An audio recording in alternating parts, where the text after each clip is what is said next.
Kisah seorang suami yang mencurigai sang istri berselingkuh, bahkan karena kelap melihat sang istri bermain sosial media bahkan bergonta-ganti sandi hingga dirinya tak bisa melihat, sang suami lebih memilih mengakhiri hidup sang istri daripada dirinya terus-terusan curiga.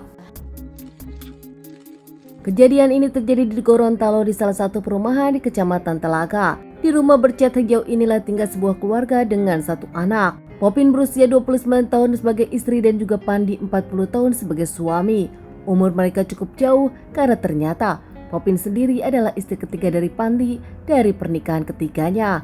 Pandi 2 kali gagal bercerai dan menikah dengan Popin. Sementara Popin sendiri saat dirinya menikah dengan Pandi adalah janda beranak 1. Namun anak dari pernikahannya dulu diambil mantan suami. Kini Popin menikah dengan Pandi dikaruniai seorang anak yang sudah berusia 3 tahun. Dari pernikahan mereka pula lah Popin yang ibu rumah tangga hanya diam di rumah, sesekali dirinya panggilan menyanyi untuk menambah uang-uang dapur. Sementara sang suami sendiri Pandi bekerja sebagai sopir kontainer dan jarang pulang. Pandi yang sibuk menyetir membuat dirinya memang jarang pulang, namun belakangan Pandi mendengar dari para tetangga kalau sang istri berselingkuh dengan lelaki lain hingga akhirnya Pandi menyelidikinya. Belakangan Pandi juga merasa sang istri Popin memang ada sikap yang aneh.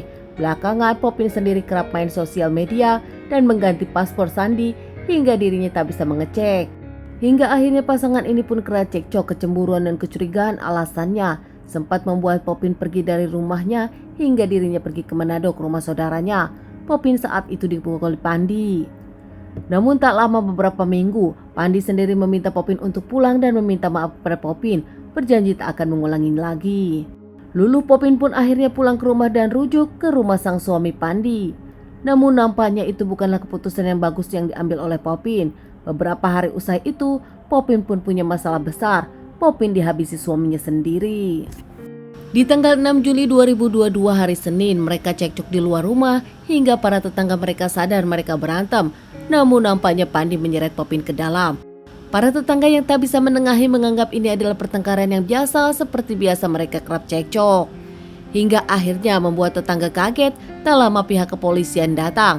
Pihak kepolisian mengamankan anak Popin dan ternyata menemukan Popin sudah tak bernyawa berlumuran cairan merah di kamarnya sendiri.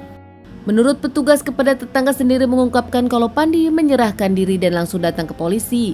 Tak lama, pihak kepolisian datang ke rumah Pandi menyelidiki kasus ini. Para tetangga yang kaget pun menonton di depan rumah sekitar mereka. Popin sendiri dibawa ke rumah sakit untuk dilakukan otopsi sebelum dikembalikan ke keluarga untuk dilakukan pemakaman. Kekesalan Pandi curiga Popin selingkuh dengan lelaki lain pun juga kabar Popin sering kemana-mana bersama laki-laki lain.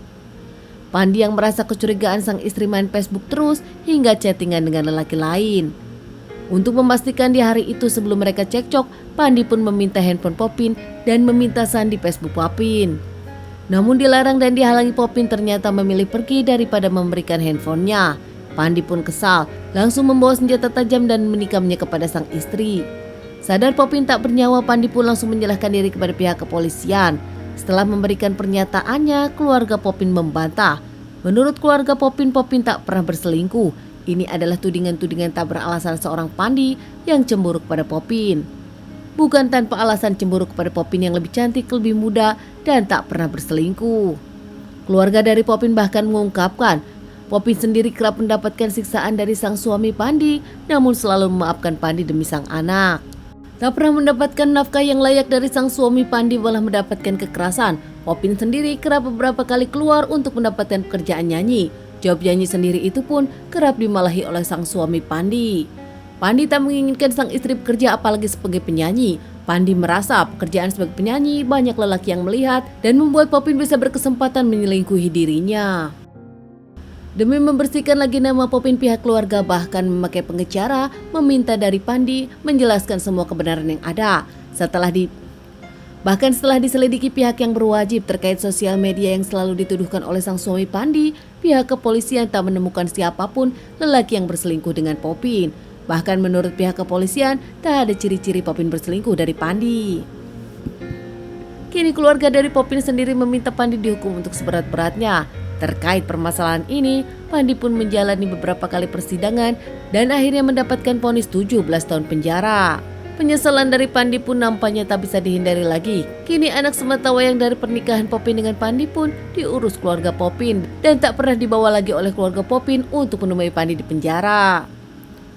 Teman-teman, sekian dulu bahasan kasus yang aku bawakan kali ini. Semoga ini bisa dijadikan pelajaran untuk kita semua dan ditunggu bahasan kasus-kasus selanjutnya.